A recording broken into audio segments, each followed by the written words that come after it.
Welcome back to Full Spectrum Living with CBD. I am your co-host Meredith, here with our hosts Jessica and Adrian from Bluegrass Hemp Oil. And we are excited to continue the conversation about the endocannabinoid system. We thought it would be great to maybe have you share, Jessica, like the different parts of this system, now that we've talked about what it is and the history of it. So I'm dying for you to tell me more. Okay, cool.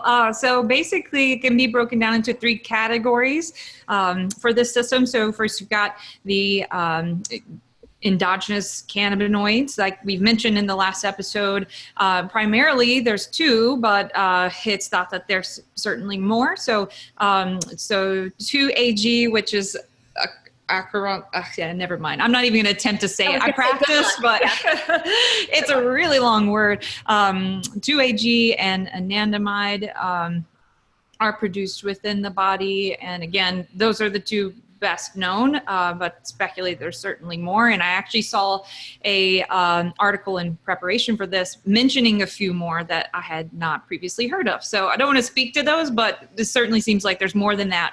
Mostly just those two that we know much about. So the actual cannabinoids in your body are category one, and then second category would be the receptors that they act upon. And those receptors are primarily CB1 and 2, but again, those are what we know most about. There's two of them so far. Probably going to be more because there's a lot of unexplained actions that are happening that you can't account for with CB1 and 2. But it should be noted that like anandamide is a direct bind to the CB1 receptors, and that primarily CB1 receptors are located in the central nervous system.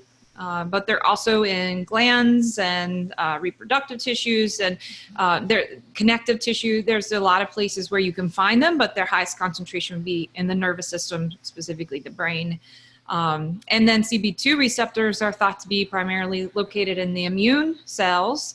But kind of a fun fact about that is that in response to inflammation and injury, your body can create CB2 receptors in that site where they normally would not be located. Which is really interesting to me. But again, that's the two that we know the most about, and likely there will be other aspects there that we find, from my understanding.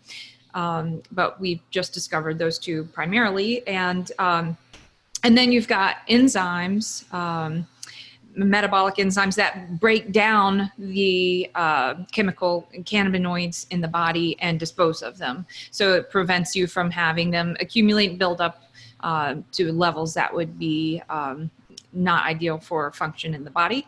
And again, those also are not fully understood yet. So like they're G protein enzymes, I guess, something like that.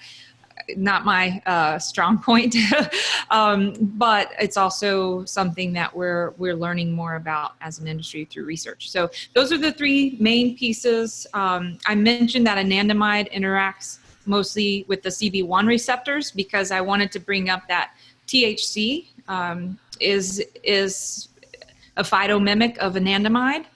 And because it reacts with CB1 receptors, which are largely based in the brain, that's where you get the intoxication that happens from THC because it affects the areas of the brain. But I definitely want to mention that you have nearly an absence of those CB1 receptors in the brain stem, which controls heart rate and breath. So that's why basically you can't overdose from cannabis because it doesn't affect your heart rate. Well, it does affect your heart rate. It doesn't have a lethal effect to heart rate or breath. So I just wanted to put that out there as to why, why THC is intoxicating, and that's why THC won't kill you in a high dose. That's super interesting. Right? That there's the level of knowledge that comes with that now that we've identified this endocannabinoid system. So you're saying there's three parts pretty clearly. And so how do those parts interact like once CBD from an external source, like the products that you guys work with or that are widely available? So you've talked about, if the product has THC in it, that's how it interacts. But what if it's just a CBD product? What if it's not something with THC in it? How is that interacting with the endocannabinoid system? Mm-hmm. So there would definitely still be an interaction. So if you're talking about a CBD isolate product, there would still be some interaction at the receptor. But when CBD does not have a lock-in key relationship. So it does not go into the receptor. It does not turn on the receptor directly. It actually attaches at the receptor in an indirect way. So maybe like on the side. So that's why we believe full spectrum products are honestly the best way to go, because in that sense, you have THC being that key, opening up that lock and that receptor, and then CBD on the side, essentially having then access there too. CBD in that product is going, of course, to negate that intoxicating feeling or intoxication factor that's going to come along from a THC product that Jessica just mentioned. That, guys. No worries. Yeah. Sometimes things happen. Yeah. Yeah. I wanted to point out, like, to what Adrian's saying, that, there's still a lot that we don't know about how specifically it's interacting. That's not just with CBD and THC, but all the other cannabinoids present. Right. So we've got a lot to learn because there's some mystery, but it's really been limited because it's been federally prohibited to study in the United States for a long time. And there's other countries where they've been able to study it a bit longer. But I mean, it's been scheduled as a Schedule I substance for the last, 50, 60 years at least, right. Something like that.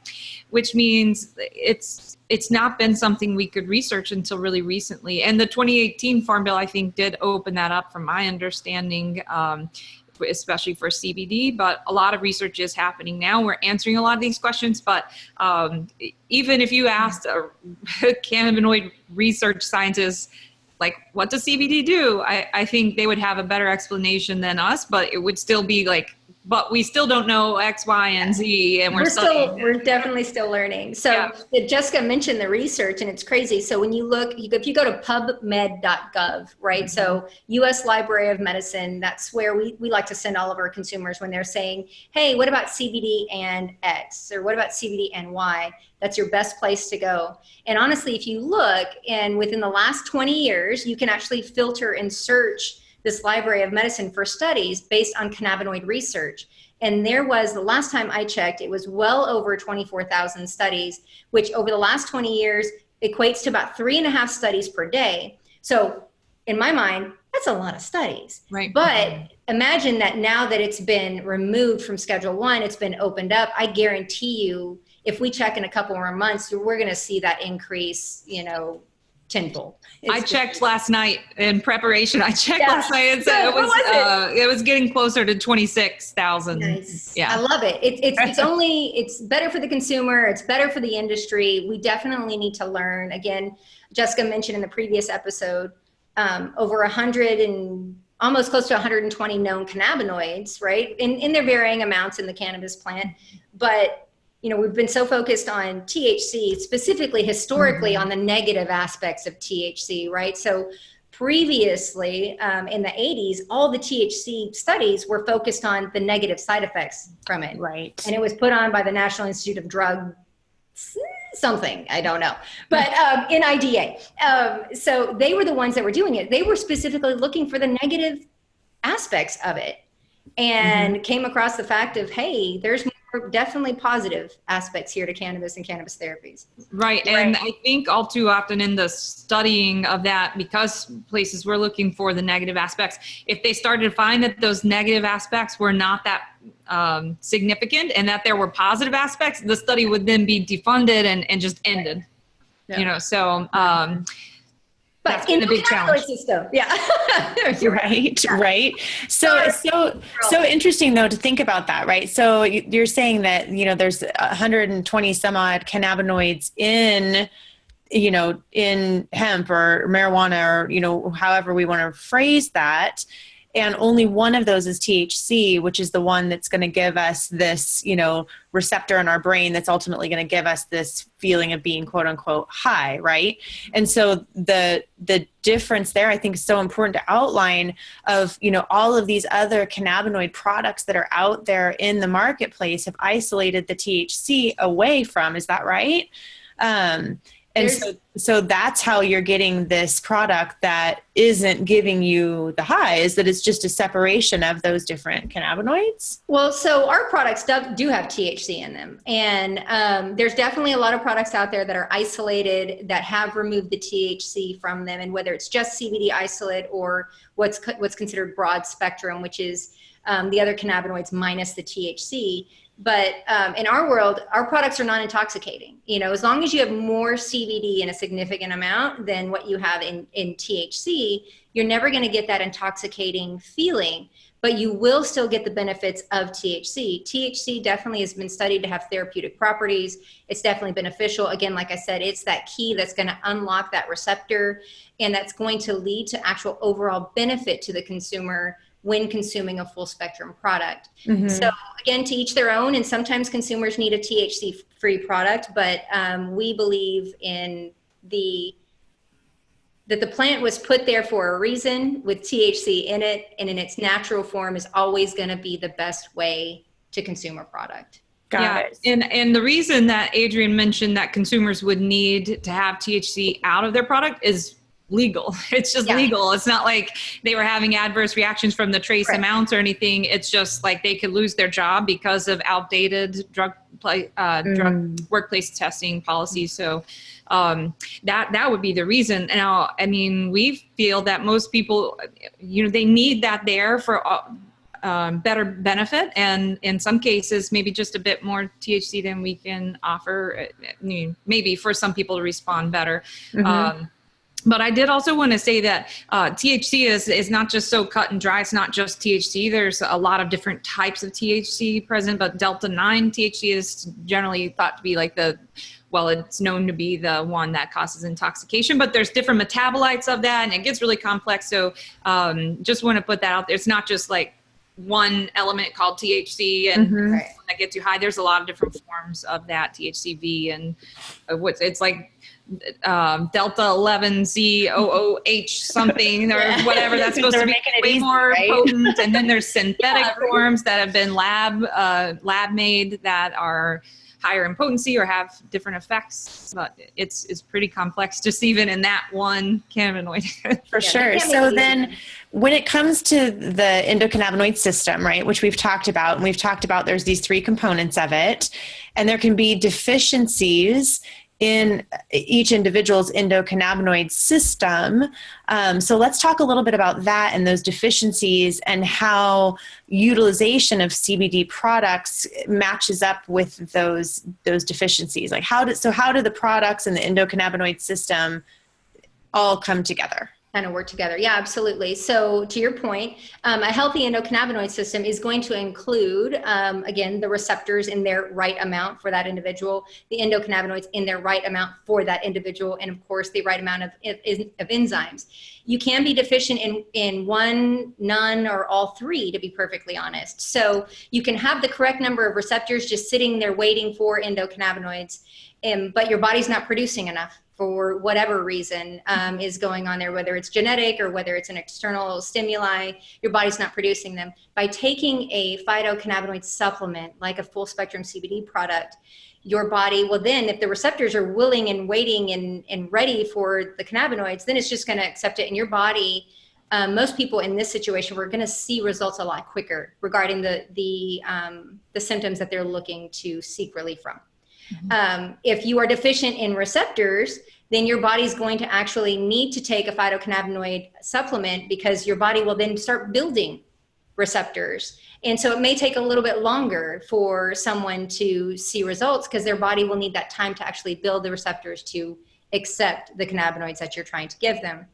So all three of us could have fibromyalgia, but all with different healths of our endocannabinoid system. Whereas, you, Meredith, may be deficient in all three. So it may take you upwards of 2 to 3 months of a consistent serving to actually build up the receptors and have your body, accept, receive, and then bring balance back to it. Whereas Jess could be sitting there with so many receptors just ready and willing to go take her supplement. And then within a day, 2, 3 days, or, even a week at that point, her body's just raring to go and she's feeling so much better. Right. So is there a way to know about your own deficiencies, or this is just Trial and error. Yeah, it's really like trial that's and error. coming. Yeah. I think luckily with cannabis, the error side is not very, it's not toxic No again, risk. but Yeah, it's no also a very rare that you see really significant side effects. So there's a lot of room for trial without a lot of error, which is nice. But the general practice in cannabis is start low and go slow. So you just start with the low serving and you slowly titrate up till you find the right amount for your needs, giving it space between each increment of increase, because it does take a while. Maybe you finally find the right serving, but you might not realize that for a week or two as your body adjusts to what you're intaking now. But a physician that we are enrolled in the course from, and we're going to go see soon in LA, which we're really excited about, Very excited about that. along with the godfather of cannabis himself, which is Raphael Meshulam. But Dr. Dustin Sulak, who's a cannabis physician in Maine, is the physician I'm speaking about, which we're enrolled in his course. His whole thing is microdosing, microdose. It's thought that those small amounts are best to facilitate the function of your own endocannabinoid system without taxing it too much. So you take a small amount and your body starts to recognize and build the receptor sites and function and produce more endogenous cannabinoids in theory itself. And so what you have then is a lower cost for the client and a just promoting your body's own cannabinoid system, as opposed to kind of the recreational typical use where you're consuming a high amount in a short period of time. It's luckily not dangerous, but it's kind of taxing to that system, and it can lead to overstimulating it and maybe paranoia or discomfort, physical discomfort, jaw tension or muscle tension, nausea even. If you overstimulate this system, although it won't kill you, it can really make you uncomfortable. And the same can happen with CBD, although it's a lot, it just is less likely and more comfortable of an experience. But some people do get a little anxious occasionally from larger amounts of CBD, although that's not that common. And Jess made a good point that taxing, that overtaxing of the cannabinoid receptors, when, again, we are of the Western pharmacopoeia mindset where more is always better. Give me more, right? Instead of that microdosing, that small incremental intake. So when it comes to that, when you think about it, if you start with a really high serving, you can automatically start off on the wrong foot, overtaxing that receptor and to being to the point to where it doesn't work for me. I don't know how people are seeing results. It's not working for me. So you hear people talking about rebooting or stopping and stopping your cannabis intake or your CBD intake for several days. It's honestly just to kind of reflush your system and then starting low so that you can actually experience the benefits that it's trying to bring to you. Mm-hmm. I see. Okay. Awesome. So when we've got this all dialed in and, 3 parts of our system are firing at the highest levels and we've, been able to take care of any of those deficiencies, are there benefits from continuing to utilize the CBD products so that I keep my system in check? So if I stop, will my deficiencies rear their heads again? Or, how does that work? Yeah, that's typically what we see. So a lot of consumers will get to a point of what they consider ideal, and they are experiencing the benefits that they were seeking. And so they are comfortable and they will stop taking the product for a few days or stop taking the product in general. And we typically see a lot of customers come back saying that they've felt that their arthritis pain is coming back. They're having some more of their inflammation. Their fibro may have flared again.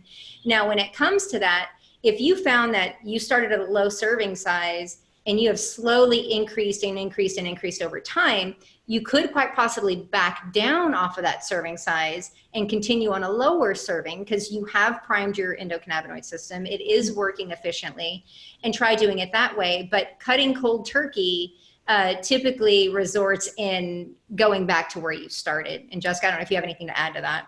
Yeah, well, I mean, it just depends because, it's kind of speculated that maybe by taking those small servings, you can kind of restore the balance and the function of that system and ultimately reduce or stop over time. But maybe the problem that was the issue in the first place is that your body just didn't actually produce enough, and that might be a problem that's always there. So you may always need to take it. And fortunately, even if you did rely on taking those consistent servings, the good thing about, which this is the direction I thought you were going at first, but if you take CBD and you just magically fix all the problems, and you're considering, should I stop taking it? Well, the benefit to continued use is its effects on neuroplasticity and neuroprotection. So potent antioxidant and neuroprotectant helps to protect the brain against brain damage from seizure or stroke. At the death of a neuron, it often releases the contents of that cell, and it can be an excitotoxin or something like that. I wrote it in my notes, but basically that can lead to the death of other neurons in the area. So like you see with stroke, the initial damage that occurs tends to spread and grow over the next few days, and we currently have nothing to stop that, even though we know it's happening. We can see people deteriorate over days after a stroke. Same with epilepsy. And cannabis can stop that. It's been shown. So I think just to kind of touch on why would you take it long term if it resolves your issue that you initially took it for? Because it looks to be almost certain that it's protecting your brain from damage, whether it be through oxidative stress or through mechanical injury or internal injury. It's a neuroprotectant. That's that's a great point, Justin. And to be perfectly honest with you, going back to an earlier episode where we talked about, do you take it if nothing's wrong with you, right? Quote unquote, nothing's wrong with you. And it's right. Yes, the best time to take a cannabis supplement is honestly as a preventative and not as a treatment. Right. So that kind of goes back to that feeling. And then there's whether it's a significant condition like fibro or migraines or so forth, improved sleep quality or even mood regulation goes a long way. Right. So may not be as serious. I don't know. Some of the married couple that have come in have said it's pretty serious and have thanked us for the mood regulation that they've experienced through that. But yeah, to that point, get back to that, maybe a preventative or just overall daily function. Mm-hmm. Well, awesome. I think also apoptosis, which is death of cells, is documented from CBD and cannabis products. But basically it looks likely that it's helping the body decide what cells stay and what cells die, and that by taking it regularly, it may encourage the body to not harm the healthy cells but kill off ones that are problematic, like it should be doing. That's the purpose, one of the larger purposes of this system. And through keeping a healthy system through supplementation, you may be encouraging that and preventing illness. Possibly, but we can't make that statement yet. We're not allowed. Exactly. But definitely, we can't say that.